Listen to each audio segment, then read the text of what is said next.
Hi guys, Steve Girardi here. Welcome to Steve Strings. Today I'm going to be making a stomp box. For those of you who don't know what a stomp box is, basically it's a box which you use to stomp on to keep the rhythm. In this particular case, I'm going to be using this relatively thin box. I'm going to be putting in a piezo so that it can be plugged in. And here's the jack to go with it. I'm also going to be adding a reverb spring on the inside of this box. So I'm curious to see how this turns out. This box is kind of unique in that you can see it has these sort of, they're not quite holes, they're drilled like halfway through. But I'm going to go ahead and drill some of those out to have room for the sound to come out. I'm also going to be taking one of these little inserts from the box and cutting little squares of it so that I can put little feet on it so that when this is on the floor and is being stomped on, that should help with the reverberation of the box. It won't be muted from being on the floor. So I'm going to go ahead and build this and record that as I go, and let's see how it turns out. So here's the box and the components I'm going to be using. I'm going to be putting the jack into this piece of wood and then gluing the piece of wood to the side of the box, and that's because this piece of wood is too thick to put the jack through.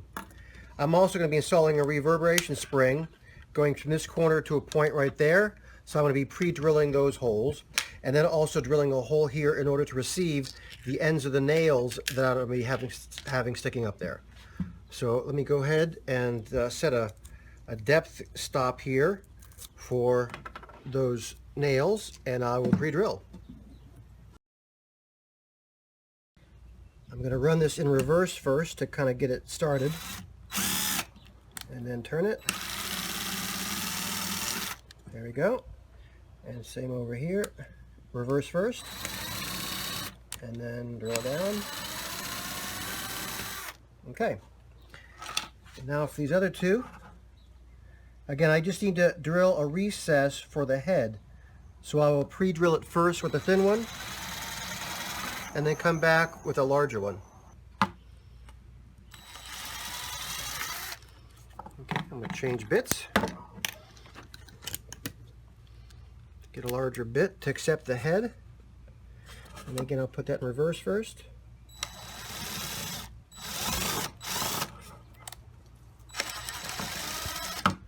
Again, that's just to accept the head of the nail that's going to be sitting proud of the wood. There we go. I'm going to be having a reverb spring going from there to there. I have pre-drilled some holes for the screws that are to go in there, and I'm going to be putting in some little reinforcements, gluing those in to make sure it doesn't pull out because of the tension of the spring. I'm going to be putting the jack in the box right here, but you can see that the wood is as thick as the jack is, and so I'm going to have to drill this out using a Forstner bit and then glue this piece here in, which is of appropriate thickness that I can put this in here. So that's the plan right now. So I'll go ahead and take this off camera to do the drilling and then come on back.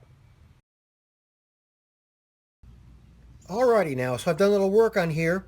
You can see I drilled and put in a screw here in order to hold a reverb spring. I've also notched the wood here at the top so that the spring can vibrate and won't be bumping into that. I've decided after all to put the piezo here on what will be the bottom but was originally the top, just because I think that will probably give us some better results from the piezo. These little things here are going to be little feet I'm going to be gluing on the underside of this so that the box, it does not sit flat on the floor, it sits on these little feet. So right now I'm just gluing in this the piece of wood that goes with a jack. And I had to actually screw that onto this piece first because it'd be just too much of a challenge to try to screw it in once this piece is glued in. So all I have to do now is just take this piezo and solder it to the jack and put the feet on, and this should be ready to go. All right, so I've got this box prepared. You may be able to see here that I have put these little feet on the box, and I just sort of darkened them with a Sharpie. I may go back and actually hit them with some black stain.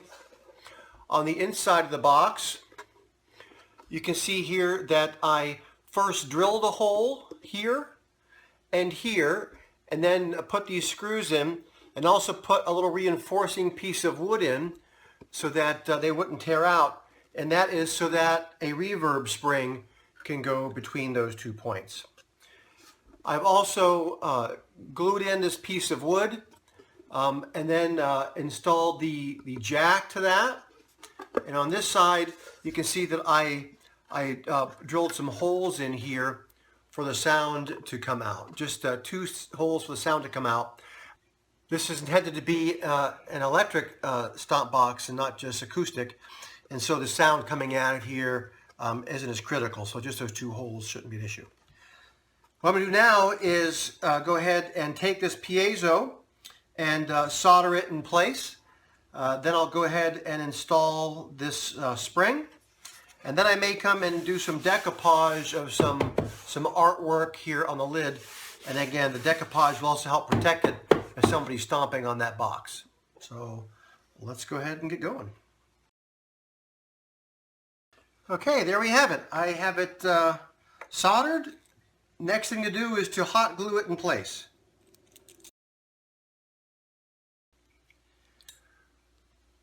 Alright, I've had to resolder this. When I went and tested it with a jack, I realized I had the ground on the wrong place. I had it over here, I need to have it here. And I have a live wire going to here, and of course you can hear it. It's plugged in now, and the piezo is working. So now I need to get the hot glue gun, hot glue it in, and then I'll go ahead and put the reverb string on. In fact, just for fun, let me put the reverb on now and see what that sounds like coming through the amp. That seems to work. It's making noise. That's a good sign.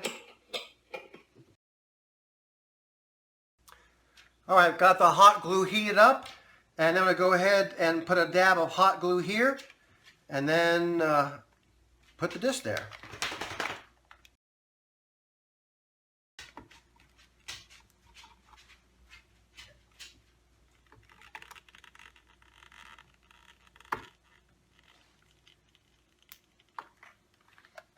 Okay, there's the hot glue.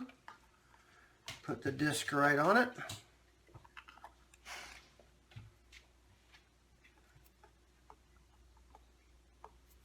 It is hot.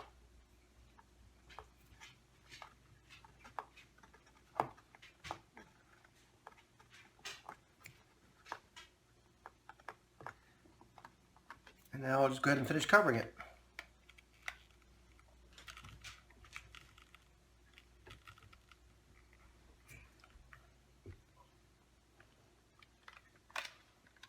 All right, there we have it. So now I have the piezo disc fully encased in hot glue. We'll let that cool. And next thing we'll be doing was installing the reverb spring. So actually we can do that right now. Let's see here.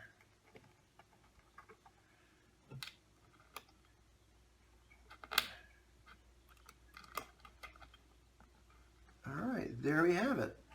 And again, I wanted the reverb spring close to where the piezo was. I tried to center it in the box and have it near where the sound hole is and where the reverb string would be.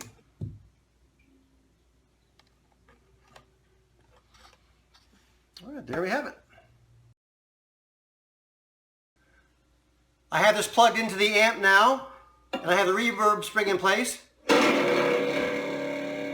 And you can hear it with your reverb. So we close the box.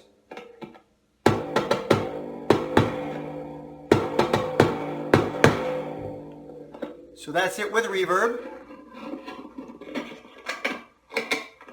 Minus the reverb.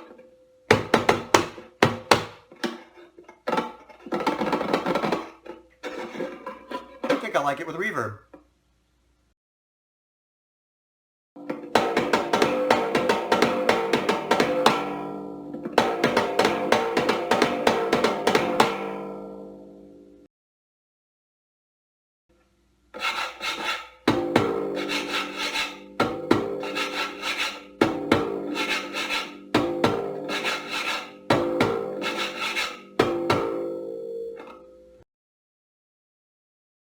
So there you have it.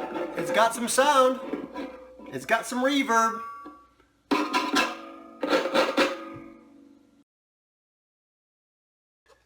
Well, here you have it, a Stompbox. What I've done is I've taken this outside and I've sprayed several coats of a matte clear coat on the outside.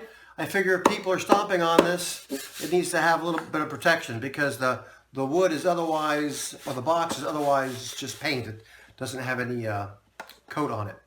Again, you can see I put these little feet on it, which were just little pieces of the inserts that came from the box. This box has 2 holes in the side for the sound to come out, and the jack is here. Again, this was the bottom of the box, but I'm using that as a top. It's slightly thinner. And inside, again, I have the piezo going to the jack, and I have a reverb spring.